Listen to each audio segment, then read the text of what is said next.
వరంగల్లోని శ్రీ భద్రకాళి దేవాలయంలో శాకంబరి నవరాత్రి ఉత్సవాలు వైభవంగా జరుగుతున్నాయి. అమ్మవారి దర్శనం కోసం భక్తులు తరలి వస్తున్నారు.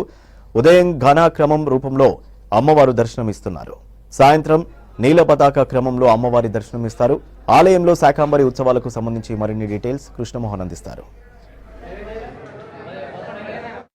తొలి ఏకాదశి, మరోవైపు భద్రకాళి దేవస్థానంలో శాకంబరి నవరాత్రి మహోత్సవాలు అత్యంత వైభవంగా జరుగుతున్నాయి.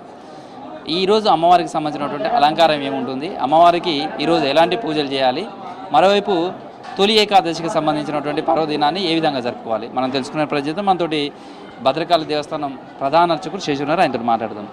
వైపు తొలి ఏకాదశికి సంబంధించినటువంటి పర్వదినం, మరోవైపు ఈరోజు శాకంబరి ఉత్సవాలకు సంబంధించినటువంటిది 12 రోజు అమ్మవారికి సంబంధించిన అలంకారం ఏ విధంగా ఉంటుంది? ఈరోజు ఏకాదశి, దీన్నే తొలి ఏకాదశి అంటారు. ఏమిటి అనంటే విష్ణుమూర్తి ఆషాఢ శుద్ధ ఏకాదశి నాడు పాలకడలిలో ఆదిశేషుడిపై నిద్రిస్తాడు. ఈరోజు నిద్రించి మళ్ళీ కార్తీక శుద్ధ ఏకాదశి నాటికి నిద్రలేస్తాడు.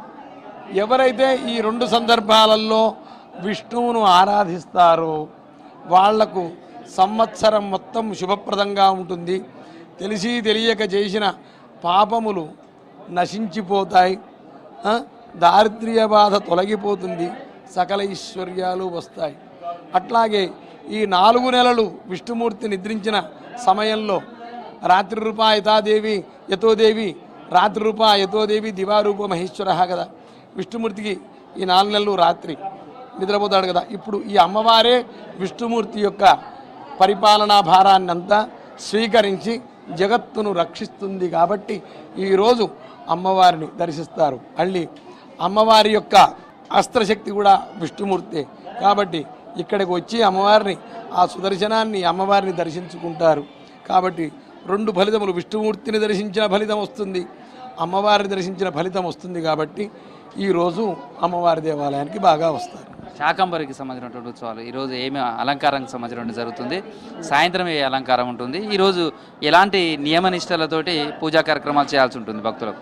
ఇవాళ కాళీక్రమాన్ని అనుసరించి ఇవాళ ఘనాక్రమంలో ఘనా అమ్మవారు వర్షములను కురిపిస్తుంది. నీల పతాక అమ్మవారు, ఈ అమ్మవారు వర్షములను ఆకర్షిస్తుంది షోడశి క్రమంలో. కాబట్టి ఈ 2 క్రమాలలో అమ్మవారి ఈ తిథికి ఏకాదశికి ఈ 2 కాళీక్రమాన్ని అనుసరించి, షోడశి క్రమాన్ని అనుసరించి ఈ ఏకాదశి తిథికి జ్యోతిష్శాస్త్రాన్ని బట్టి విశ్వదేవతలు 5 దేవతలు, కాళీక్రమాన్ని షోడశి క్రమాన్ని అనుసరించి ఘన నీలపతాక వీటి 5 దేవతలు.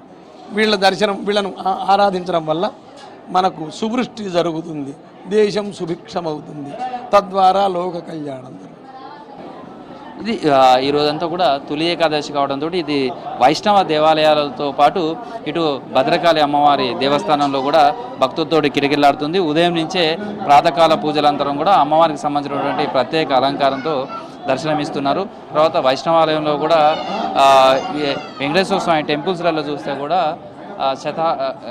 శతకలశాభిషేకాలు, అదేవిధంగా ప్రత్యేకమైనటువంటి పూజా కార్యక్రమాలు నిత్య కైంకర్యాలతో పాటు నిర్వహిస్తున్నారు. ఉదయం నుంచి కూడా ఈ తొలి ఏకాదశికి సంబంధించి కూడా ఉపవాసం ఉంటూ స్వామివారిని, ఇటు భద్రకాళికి సంబంధించినటువంటి అమ్మవారిని దర్శనం చేసుకోవడానికి సెంటిమెంట్గా భావిస్తారు. కాబట్టి ఉదయం నుంచి కూడా పెద్ద ఎత్తున భక్తులు తరలి వస్తున్నారు. వచ్చే భక్తులతో అయితే ఆలయాలన్నీ కూడా కిటకిటలాడుతున్నాయి. ఓవైపు అమ్మవారికి సంబంధించినటువంటి శాకంబరి ఉత్సవాలు జరుగుతుంటే, మరోవైపు వరంగల్ నగరంకి సంబంధించి కూడా బీరన్న బోనాలను అత్యంత వైభవంగా నిర్వహించడం కూడా జరుగుతుంది. ఈ తొలి ఏకాదశి రోజే వరంగల్ నగరానికి సంబంధించి ఉర్సు, కరీమాబాద్కు సంబంధించిన ప్రాంతం కావచ్చు, ఇటు కాశీబుగ్గ అనేక ప్రాంతాలలో కూడా ఈరోజు బీరన్న బోనాలకు సంబంధించినటువంటి ఫెస్టివల్ కూడా నిర్వహిస్తారు. ఇందులో మంత్రి కొండా సురేఖ కూడా హాజరుగా ఉన్నారు, ప్రజాప్రతినిధులు కూడా హాజరవుతారు. ఈ బోనాలలో బోనమెత్తి సమర్పించడం, బోనం అమ్మవారికి సమర్పించడం కూడా ఈరోజు జరుగుతుంది. మొత్తం వరంగల్లో ఉన్నటువంటి ఆలయాలతో కూడా ఒక పండుగ వాతావరణం అయితే శోభాయుతంగా ఉంది.